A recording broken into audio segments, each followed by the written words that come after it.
Levanta as tuas mãos, irmãos.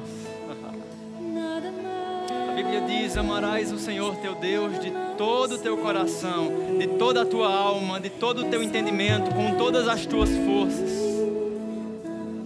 Que nesse momento breve você possa, com mãos levantadas em sinal de rendição, falar palavras de amor a Ele.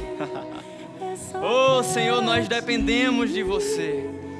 Não há nada mais nessa vida que faz sentido sem a tua presença.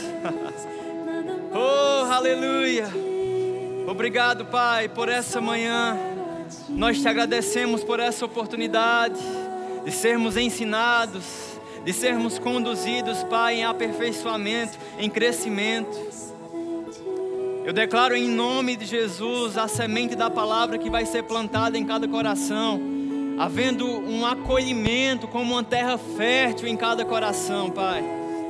E essa semente frutificando a 30, a 60 e a 100 por um. Meus irmãos, recebendo essa palavra, não como um ouvinte negligente, mas como operosos praticantes, Pai. Essa é a minha oração, esse é o meu desejo, em nome de Jesus. Posso ouvir um amém? Aleluia. Senta no teu lugar. Muito obrigado, louvor. Eu saudo a igreja com a paz do Senhor. Acho que você não entendeu. Eu saudo a igreja com a paz do Senhor.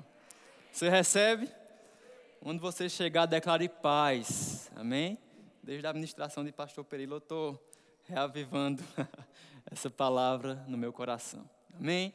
Então, bom dia, amados. Que boa oportunidade de sermos ensinados. Você está comigo? Olhe para o irmão que está do seu lado e diga: irmão, você está com expectativa? Agora diga para você mesmo: já que eu vim, eu vou receber. Amém? Glória a Deus. Queria que você já fosse abrindo comigo em Efésios capítulo 1, no verso 17. O ensino foi iniciado, com o nosso querido diretor do Rema, Douglas, há um tempo atrás, na escola dominical, no início desse mês. E hoje nós vamos estar dando continuidade. Se puder, abaixa só um pouquinho o meu retorno. Aleluia. Efésios 1, verso 17. E eu queria pedir para o pessoal da mídia colocar a imagem de número 1 aqui no telão central, por favor. Glória a Deus. Você abriu? Você está aqui, meu irmão? Vamos lá, fica comigo. A Bíblia diz, vou começar a ler a partir do verso 16. Não cesso de dar graças por vós, fazendo menção de vós nas minhas orações. Isso aqui é Paulo falando aos Efésios. Verso 17, para quê? Qual é a substância da oração de Paulo?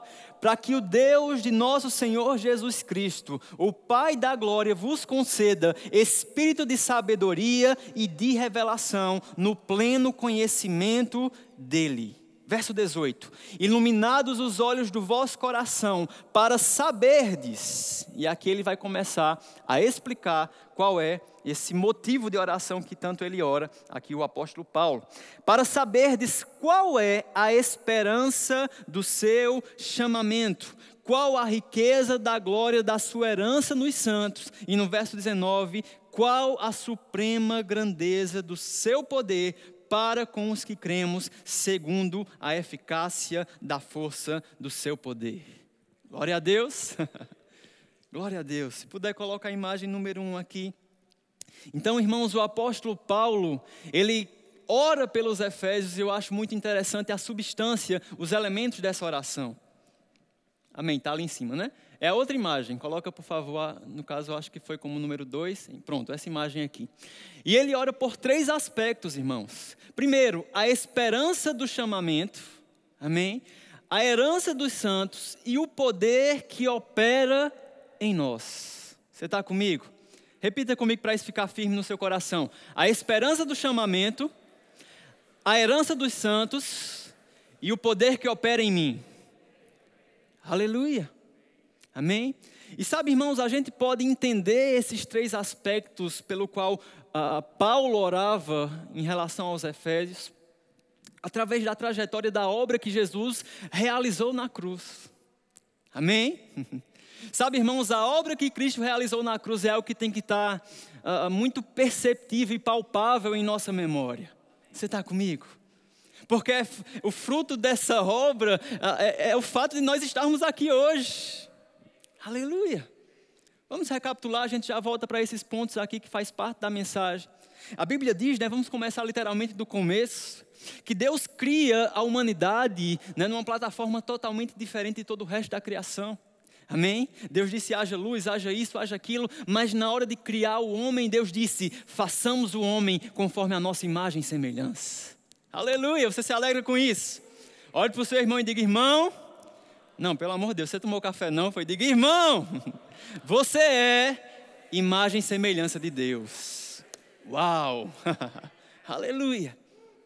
E Deus nos criou nessa condição, imagem e semelhança do próprio Criador, façamos o homem. Mas a gente sabe, irmãos, que Deus em sua infinita sabedoria, Ele deu ao homem o livre-arbítrio através daquela árvore do conhecimento do bem e do mal. Eu não sei você, mas eu me perguntava, por que Deus colocou essa árvore? Se não era para comer, por que Ele colocou? Mas, irmãos, isso era uma expressão do caráter de Deus, um caráter de amor. Porque se não houvesse a posição ou a condição, a possibilidade do homem, por algum motivo, não querer seguir o caminho de Deus, isso não é amor, isso é imposição. Você está comigo? O amor nos dá liberdade de escolha. Amém? E Deus em sua infinita sabedoria fez isso. Eu diria que, entre aspas, o homem em sua infinita tolice escolheu desobedecer a Deus. Desobedecemos deliberadamente a um mandamento de Deus. O homem comeu do fruto, a corrupção, o pecado entrou no mundo. A imagem a semelhança do Criador foi corrompida. Satanás passou a governar neste século. Você sabe do que eu estou falando, amém? E a gente vê na continuidade dessa história, Deus de toda forma tentando se apresentar ou abençoar a humanidade, mesmo numa condição de pecado. Quantos sabem que Deus é luz? Amém? O homem pecou, estava em trevas, então havia uma distância, havia uma falta de sintonia aqui. Mas eu acho interessante, irmãos, como Deus ele vai dando spoilers ao longo, né? Acho que spoilers é mais para os jovens, né? Ele vai dando uma pincelada do que vai acontecer. Porque Deus é um Deus que anuncia o fim das coisas ainda no começo. E logo após a queda, Deus ele fala a Satanás, vai vir um descendente de mulher. Oh, aleluia. Você pode até ferir o calcanhar dele, mas ele te ferirá a cabeça. Aleluia. E a gente vê ao longo da antiga aliança um relacionamento do homem para com Deus e de Deus para com o homem distante. Às vezes regido por medo. Eu gosto de um exemplo, que eu ouvi alguns ministros falando e eu acho muito interessante. Quantos aqui já tiveram um peixe de estimação? Levanta a mão aí. Ou tem, né? Amém. Eu já tive o peixe Walter, falecido. Irmãos, é interessante como o dono do peixe jura que o peixe gosta dele. Não é verdade? Eu e minha esposa chegava do trabalho e ia lá no aquário. Oi, peixinho, Valtinho, como é que você tá? Tá com fome? E ele começava a dar uns pulos girando. A gente interpretava como alegria, mas pensando melhor, eu acho que era pavor. Porque imagina da ótica do peixinho ali naquele aquário, ele pequenininho, dentro de um espaço bem limitado, de repente ele vê um ser gigante se aproximando, batendo naquele vidro. E para a gente é só peixinho, está com fome, mas para ele é peixinho, naquele vidro. Imagina o pavor. Se ele fosse racional, imagina o pensamento dele. Soberana criatura, por favor, não me mate. De repente ele vê uma mão subir do seu céu, do topo do aquário e descer. E ele pensa, poderosa criatura, por favor, não me mate, tenha misericórdia. De repente aquela mão solta uma comidinha, vai embora. E ele pensa, obrigado poderoso Senhor por não me matar e ainda me conceder essa bênção. Você está comigo? Irmãos, a antiga aliança, a distância que havia, percebe como é distante a perspectiva de um peixinho que não compreende a dimensão daquele ser que o alimenta, que aparece, que bate no vidro, ele não entende as reais intenções daquele ser humano que está ali. Da mesma forma, o homem estava numa condição onde nós não conseguíamos falar a mesma linguagem de Deus. Deus tentando salvar, Deus tentando de alguma forma estabelecer alianças para abençoar a humanidade, porque a maldição não era novidade aqui, eles já estavam malditos na condição de pecado. A novidade era a bênção. Aleluia. Oh, aleluia. Mas deixa eu te dizer algo. O dono do peixe se tornou peixinho e pulou para dentro do aquário. Eis que o Verbo se fez carne e habitou entre os homens, meu irmão. Oh, aleluia! Ele desceu para o nosso nível, para olhar olho no olho. Padecer as mesmas tentações, as mesmas necessidades. Eu não sei se você já pensou sobre isso, a loucura que é o Evangelho. É por isso que não tem como ser conto de carochinha ou pensamento de algum filósofo que inventou essa história. Não tem como.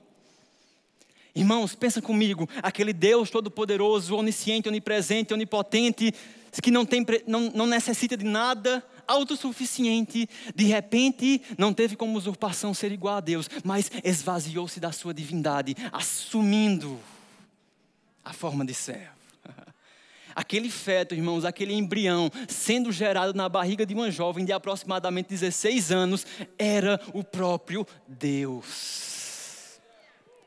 Porque Deus amou o mundo de tal maneira que Ele enviou o seu único Filho para que todo aquele que nele crê não pereça, mas tenha a vida eterna.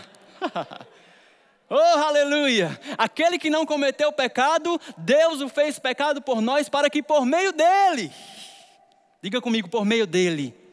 Jesus disse, eu sou o caminho, a verdade e a vida. Ninguém vai ao Pai, senão por mim. Por meio dele, fôssemos feitos justiça de Deus. Irmãos, como uma ovelha muda, ele foi levado ao matadouro.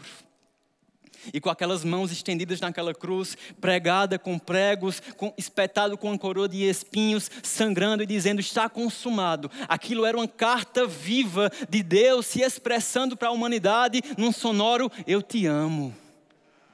Você está comigo? A Bíblia diz que Deus é amor, e esse verso de João 3,16 diz que Deus amou o mundo. Então podemos ler da seguinte forma, o amor amou o mundo. Naquele momento era a expressão exata de quem Deus era. Você está comigo? Aleluia. Diga comigo, obrigado, Jesus. Mas irmãos, essa história não acaba aí. A gente volta para o Efésios capítulo 1, agora no verso 20. Após esse resumo geral, vamos comigo no verso 20, ele diz, o qual exerceu ele em Cristo, ressuscitando-o dentre os mortos. Diga, o meu Deus vive. Não, diga mais forte, o meu Deus vive. E fazendo-o assentar à sua direita nos lugares celestiais, acima, diga comigo, acima. De todo principado, potestade, poder, domínio, todo nome que se possa referir, não só no presente século, mas também no vindouro, e pôs todas as coisas debaixo dos seus pés, para ser o cabeça sobre todas as coisas. Aleluia. Se você quiser mais detalhes, assiste a ministração de Douglas lá no nosso canal. Amém. Aí você pode pensar, João, que coisa linda, Jesus fez tudo isso, nos salvou e Ele foi honrado, Ele foi elevado, está assentado à destra do Pai, nome sobre todo nome. Mas irmãos, olha o final do versículo. No verso 21, acima de todo principado, potestade, poder, domínio, todo nome que se possa referir, não só no presente século, mas também no vindouro, pôs todas as coisas debaixo dos seus pés, para ser o cabeça, diga comigo, cabeça. Sobre todas as coisas. Mas irmãos, se tem um cabeça, também tem o quê? Um corpo. Continuidade. E o deu à igreja. Quem é a igreja aqui, gente? E o deu à igreja, a qual é o seu corpo, a plenitude daquele que a tudo enche em todas as coisas. Aleluia. Coloca por favor aquela outra imagem. Aleluia. Então você vê aqui a imagem do trono que Douglas usou muito bem na ministração dele.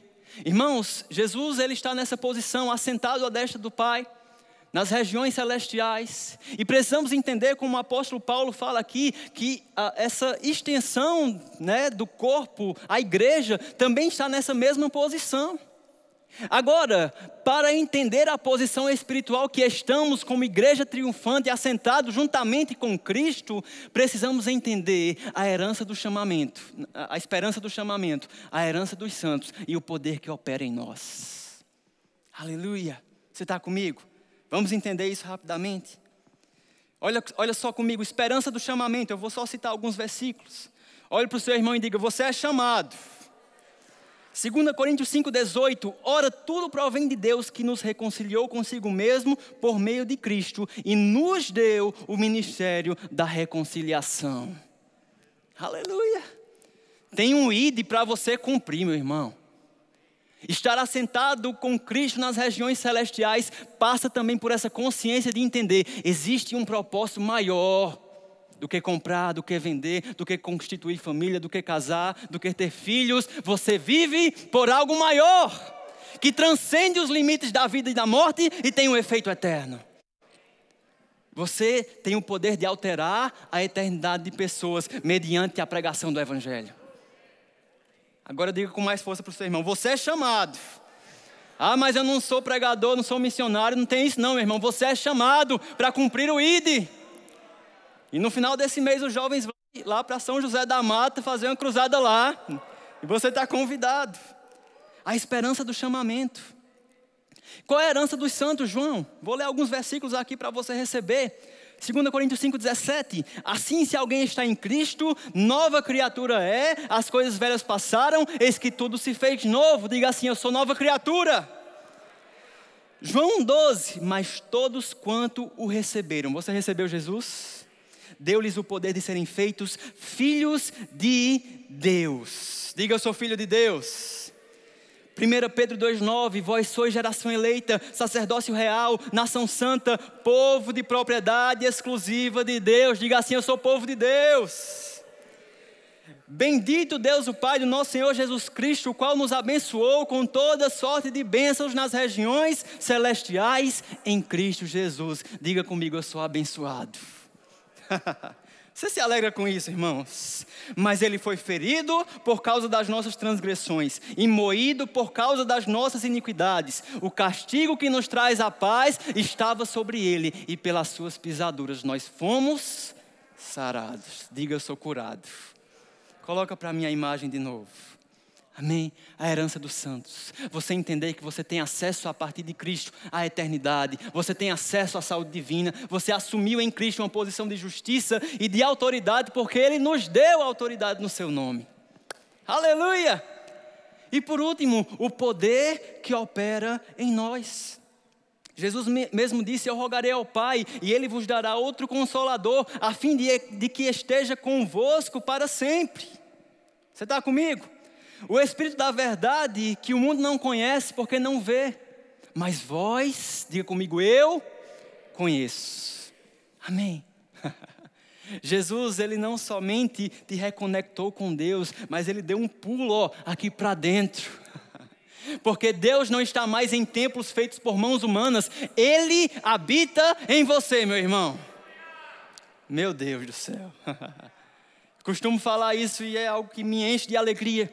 Irmãos, o maior milagre do mundo não foi Elias fazer descer fogo do céu ou Moisés abrir o mar vermelho. O maior milagre é um homem preso pelo pecado, numa condição miserável, e de repente ele crê com o coração e confessa com a sua boca Senhor Jesus como seu Salvador. No mesmo instante ele é transportado do império das trevas para o reino do Filho do seu amor.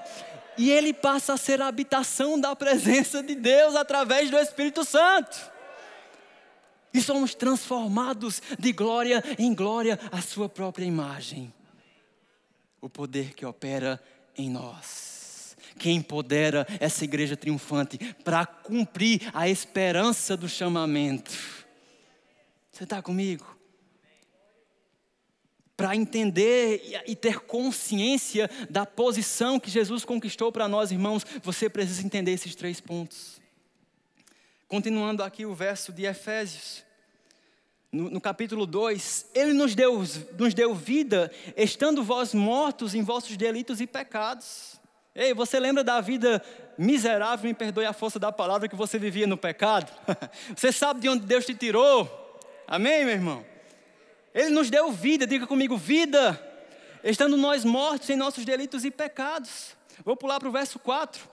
Mas Deus, sendo rico em misericórdia, por causa do grande amor com que nos amou, estando nós mortos em nossos delitos, nos deu vida juntamente, diga comigo, juntamente, com Cristo, pela graça sois salvos, e juntamente com Ele nos ressuscitou e nos fez assentar nos lugares celestiais em Cristo Jesus. Diga comigo, eu estou assentado com Cristo. Aleluia, essa é a posição espiritual dessa igreja triunfante, que as portas do inferno não prevalecem sobre ela. Essa foi só a introdução, vamos começar a mensagem agora. Dê um glória a Deus aí, meu irmão. Aleluia. A vida cristã não começa em fazer algo, e sim receber algo. Essa posição conquistada não é uma posição que eu e você conquistamos, é uma posição que a gente simplesmente aceita. Olhe para o seu irmão e diga, aceite. É um presente, é uma dádiva. Aleluia. A religiosidade é aquela tentativa do homem se chegar a Deus, mas o evangelho genuíno é Deus se chegando até a humanidade. Olha o que está escrito aqui mais adiante. No verso 8, porque pela graça sois salvos mediante a fé, isto não vem de vós, é dom de Deus, não de obras para que ninguém se glorie. Não tem nada a ver com você ser bom ou ruim, meu irmão. Não tem nada que você faça ou deixe de fazer que vai mudar o amor e a obra que Jesus fez por você naquela cruz. Aleluia. Glória a Deus. Agora, irmãos, começando a mensagem. Eu te pergunto, uma verdade pela metade, ela continua sendo uma verdade? Ou ela se torna uma mentira? Eu penso que uma verdade parcial, ela se torna uma mentira. Você está comigo? Não podemos entender, né? Nós estamos lendo Efésios e fica essa sugestão para você ler o livro de Efésios, são apenas 6 capítulos. Paulo, ele traz essa revelação dessa verdade aos Efésios. Vocês estão assentados juntamente com Cristo. Essa é a posição da igreja. O mistério que estava oculto dos séculos e das gerações. Qual é o mistério? Cristo em vós, a esperança da glória. A igreja. Seres humanos hospedando o próprio Deus dentro deles. Que loucura, meu irmão. É a igreja, é o mistério que estava oculto. Amém? Vocês estão assentados. A esperança do chamamento, a herança dos santos, o poder que opera e tudo aquilo está acima de todas as potestades, juntamente com Cristo. Glória a Deus por essa revelação, isso é libertador. Mas, irmãos, existe uma continuidade. Infelizmente tem muitos cristãos vivendo uma vida passiva e omissa, porque acham que não, é só isso, estar assentado. Você está comigo? Mas é impossível que você, tendo uma revelação plena do que é estar assentado com Cristo, você fique passivo, meu irmão. A continuidade do livro de Efésios, Paulo fala, eu vou pular lá para o capítulo 4. Olha o que ele diz. Rogo-vos, pois eu, prisioneiro do Senhor, que andeis, diga comigo, andeis, de modo digno da vocação que fostes chamados. Eu vou continuar esse versículo já já. Efésios 5:1. Sede, pois, imitadores de Deus, como filhos amados, e andai em amor, como também Cristo nos amou. Efésios 5:15. Portanto, vede prudentemente como andais, não como nécios, e sim como sábios, remindo o tempo, porque os dias são maus. Você está comigo? Voltando para esse texto de Efésios 4. Olha o que Paulo vai dizer. Rogo-vos, pois, rogo. Irmão, rogo não é sugiro. Não, eu te aconselho. Não, rogo é suplicar. Você está comigo? Então Paulo estava suplicando, dizendo, rogo-vos. Eu, prisioneiro do Senhor, rogo o quê? Que andeis de modo digno da vocação a que fostes chamados. Você está comigo? Andeis de modo digno da vocação que fostes chamados. Amém? Andeis de modo digno perante a posição de assentado juntamente com Cristo à destra do Pai. Você está comigo? Vamos pegar um exemplo aqui bem simples. Vamos imaginar, usar aqui o exemplo do pastor Tiago, ou Guto, que tem uma autoridade, que tem uma posição de presidente desse ministério, o pastor como pastor presidente dessa igreja. Se Guto ou o pastor Tiago entrasse aqui na igreja, começasse a chutar as cadeiras, sentasse na cadeira, botasse os pés para cima, tirasse o sapato, eles não fazem isso, amém? Mas você concorda comigo que seria um comportamento incoerente com a posição que eles ocupam? Sim ou não, gente? Sim. Você olharia para aquele comportamento, para aquele procedimento, para aquela forma de andar e diria: rapaz, isso está incoerente com a posição que eles ocupam. Um pastor, um presidente de um ministério não pode andar desse jeito não. É ou não é, pessoal? Agora, será que o mundo está olhando para nós como igreja e se perguntando: rapaz, será que essa postura, esse caminhar, esse falar é uma postura de alguém que está sentado com Cristo? Talvez eles não tenham essa revelação, mas eles vão dizer: eita, diz que é crente, mas olha o que ele faz. Igual a mim ou pior do que eu. Misericórdia, diga comigo, misericórdia.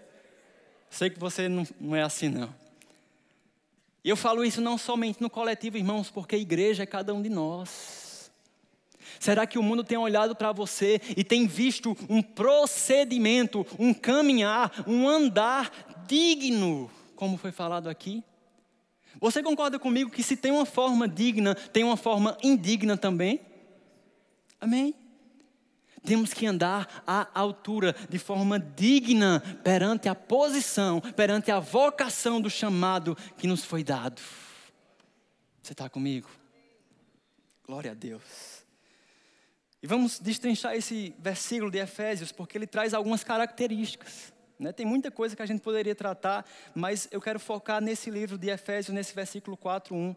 Rogo-vos, pois, que andeis de modo digno da vocação que foste chamados, com toda humildade. Diga comigo, humildade. E mansidão, diga mansidão. Esse é mais difícil, ó. Longanimidade. Suportando-vos uns aos outros em amor. Aleluia.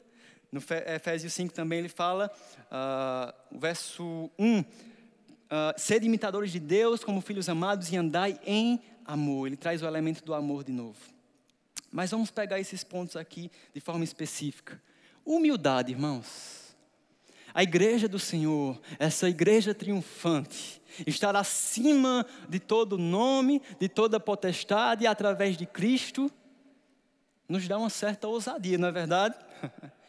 Mas sabe, irmãos, cuidado para não confundir ousadia com soberba, com prepotência, que é justamente o contrário de humildade. Olha só esse texto, irmãos, Provérbios 26:12. Isso aqui explodiu minha cabeça quando eu li. Provérbios capítulo 26, verso 12, falando desse contexto mesmo. Olha o que ele diz: tens visto um homem que é sábio aos seus próprios olhos? Maior esperança há no insensato do que para ele. Olha como isso é sério. Tens visto alguém soberbo, alguém orgulho, envaidecido, sábio aos próprios olhos? Maior esperança há no insensato do que para esse. Olha como isso é sério, irmãos. Eu quero recapitular com você que soberba, que é justamente o contrário de humildade, foi algo que fez com que Lúcifer, aquele anjo de luz influente, caísse do céu e se tornasse o diabo, Satanás, o nosso adversário. Diga comigo, isso é sério? Rapaz, vocês tomaram café hoje mesmo? Amém? Dê um glória a Deus aí, irmãos. Provérbios 3:5, confia no Senhor de todo o teu coração e não te estribes no teu próprio entendimento. Reconhece o Senhor em todos os teus caminhos e Ele endireitará as tuas veredas. Não sejas sábio aos teus próprios olhos. Teme ao Senhor e aparta-te do mal. O que é humildade, João? É reconhecer o Senhor. Ei, o que você fez nessa trajetória toda? Deus, Ele nos cria, imagem e semelhança, a humanidade vai lá e peca. Deus, Ele envia Jesus, nos redime daquela posição, nos dá uma nova identidade, nos confere a presença dEle através do Espírito Santo. Prepara boas obras de antemão para que eu e você andássemos nela. E se a gente andar, Ele ainda vai nos galardoar lá no céu e nessa vida. Ou seja, qual é a tua parte nisso tudo? Só ser um vaso, um canal. Qual é a glória do canal? Nenhuma, a glória é dele. Você está comigo? Aleluia.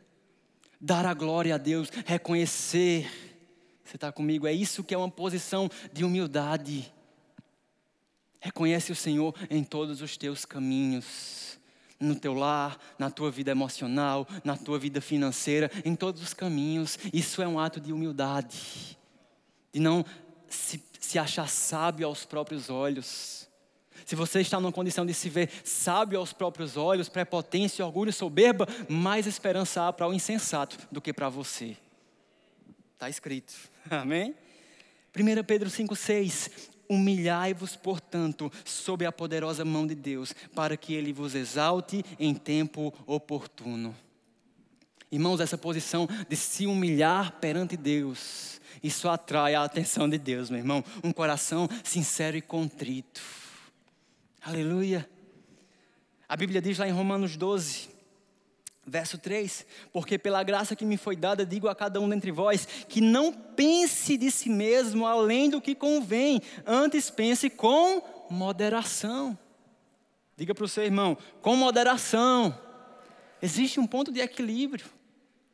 Cuidado também com aquela posição de vítima. Eu sou o pó da terra. Eu sou pequeno demais e tudo mais. Ei, Jesus ele tem interesse, Deus tem interesse em te exaltar como igreja triunfante. Mas você tem que entender que a glória não é sua, a glória é dele.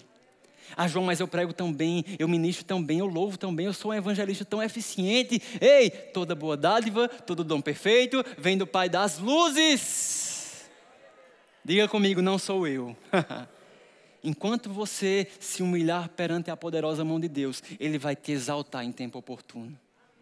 Aleluia, diga comigo, humildade. Ele fala também sobre mansidão e longanimidade. A Bíblia diz em Tiago 1,19: sabeis estas coisas, meus amados irmãos, todo homem, pois, seja pronto para ouvir, diga comigo, pronto para ouvir, e tardio para falar, e tardio também para se irar. Que bênção, meu irmão. Não sei você, mas isso para mim traz o aspecto de mansidão. E abrindo uma aspas aqui sobre tardio para falar.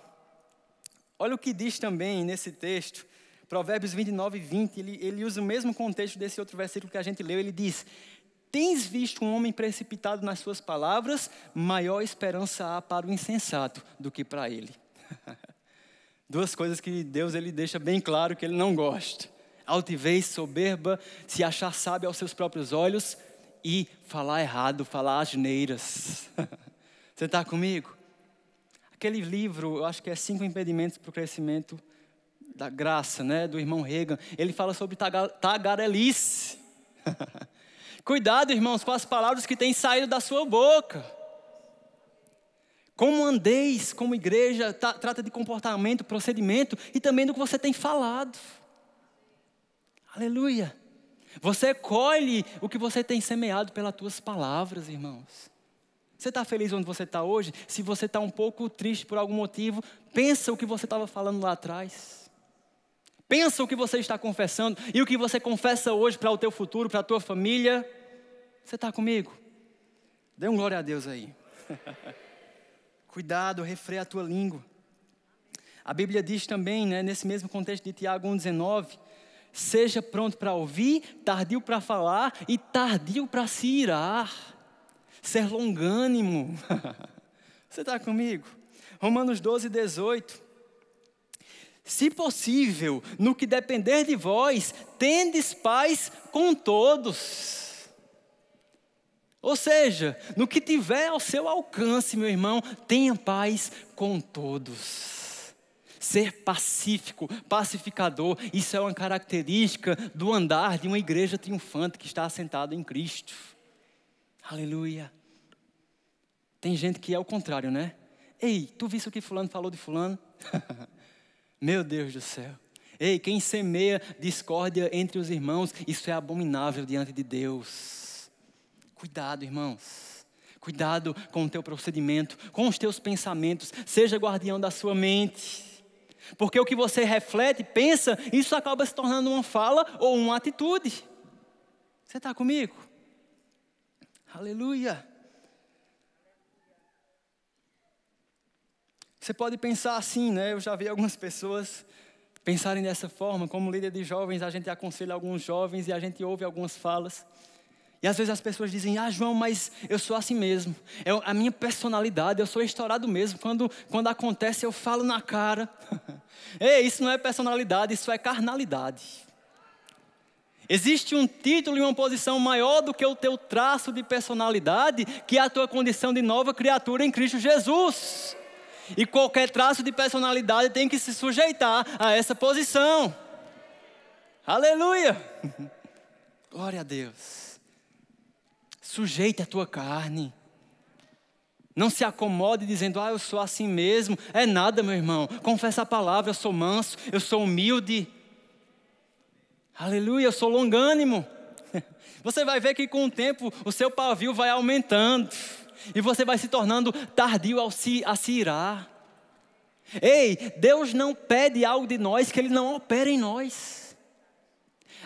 Aquele aspecto, né, da oração de Paulo, o poder que opera em nós, existe uma unção dos santos que te ensina todas as coisas.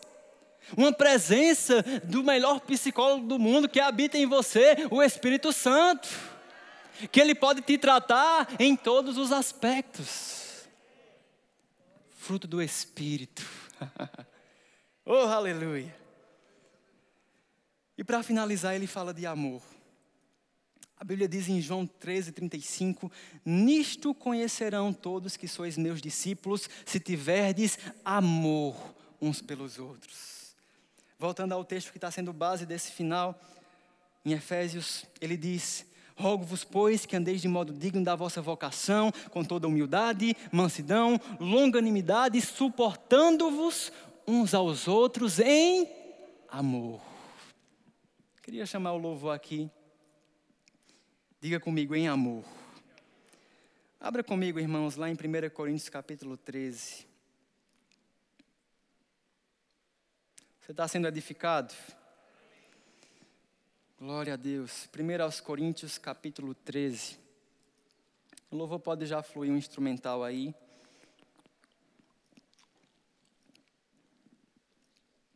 Quero te mostrar algo.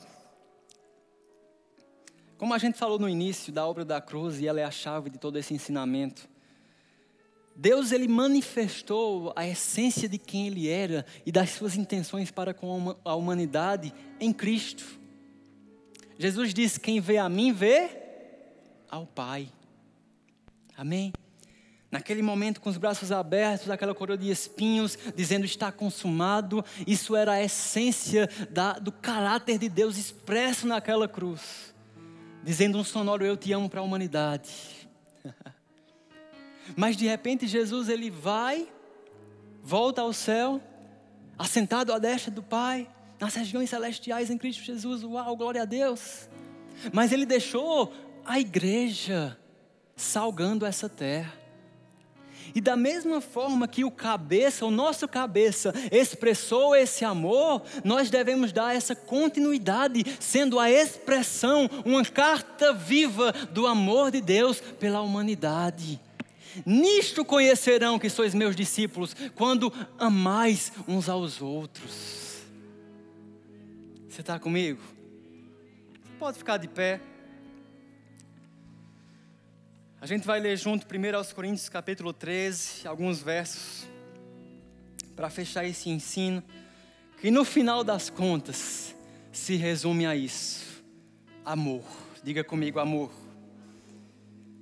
1 Coríntios 13, verso 1, ainda que eu fale as línguas dos homens e dos anjos, se eu não tiver amor, serei como o bronze que soa, ou como o símbolo que retine.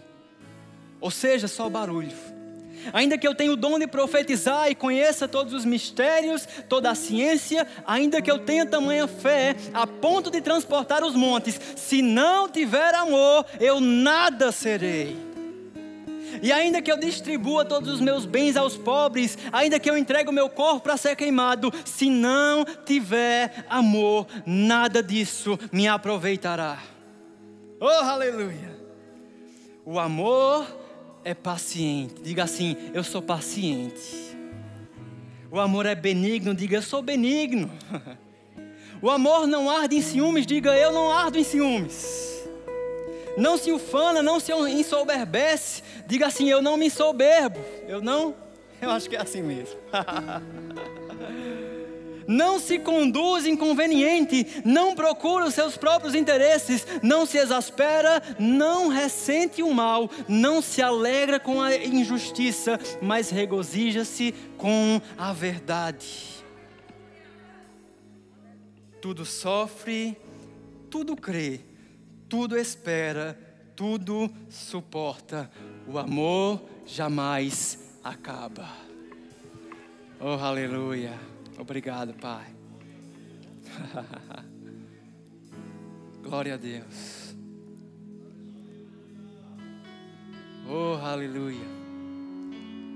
A expressão, irmãos, que deve exalar de nós. Essa é a expressão de amor, do mesmo amor do tipo de Deus, do amor que se entregou. Aleluia. Nisto conhecerão. Temos a expectativa de pessoas serem salvas, de pessoas serem atraídas para esse lugar. Mas como isso vai acontecer? Através do amor.